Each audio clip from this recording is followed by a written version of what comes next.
Hello viewers, ஆகா சமையல் சேனலை பார்ப்பதற்கு நன்றி. இன்றைக்கி நம்ம என்ன பார்க்க போகிறோம்னா, மெது பகடா எப்படி செய்கிறங்கிறத பற்றி தான். இப்போ நம்ம ஒரு பாத்திரத்தில் 100 கிராம் பஜ்ஜி மாவு சேர்த்துப்போம். இது கூட நம்ம 100 கிராம் அரிசி மாவும் சேர்த்துப்போம்.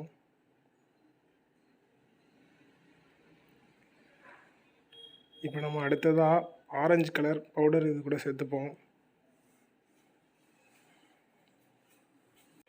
இப்போ நம்ம பஜ்ஜி மாவு வாங்கினதுனால இதுலேயே எல்லாமே வந்துடும். நீங்கள் அதனால் உப்பு எதுவும் சேர்க்க வேண்டாம். இப்போ நம்ம அடுத்ததாக வெட்டி வச்சுருக்கிற வெங்காயத்தை இது கூட சேர்த்துப்போம். இப்போ நான் ஒரு 4 வெங்காயம் வெட்டி வச்சுருக்கேன். நீங்களும் ஒரு 4 வெங்காயம் வெட்டிக்கிங்க போதும். அடுத்ததாக இது கூட தண்ணி சேர்த்துக்கோங்க. இப்போ மாவை நல்லா பிசைஞ்சு எடுத்துக்கோங்க. மாவை நல்லா ட்ரையாக பிசைஞ்சிக்கோங்க. மாவு ரொம்ப தண்ணியாக போயிட்டுனா பகடா வராது. இப்போ நம்ம அடுத்ததாக அடுப்பை பற்ற வச்சுப்போம். அடுப்பை பற்ற வச்ச பிறகு கடாய் அதில் போடுங்க. இப்போ கடாய் ஹீட் ஆனோன்னா நம்ம ஆயில் இது கூட சேர்த்துப்போம். இப்போ நமக்கு எண்ணெய் நல்லா சூடாயிருச்சு. இப்போ நம்ம பிசைஞ்சு வச்சுருக்கிற இந்த பகடா மாவை இந்த எண்ணெயில் போடுவோம்.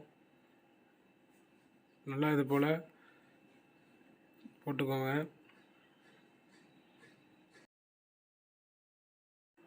இப்போ நல்லா 5 நிமிஷம் வேக வச்ச பிறகு இது போல் திருப்பி விடுங்க.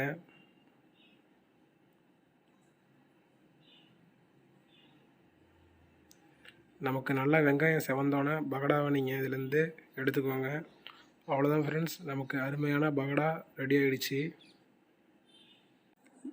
இந்த வீடியோ உங்களுக்கு பிடிச்சிருந்தா லைக் பண்ணுங்கள். மறக்காமல் நம்ம சேனலை சப்ஸ்கிரைப் பண்ணுங்கள். பெல் ஐக்கனை கிளிக் பண்ணுங்கள். Thank you friends.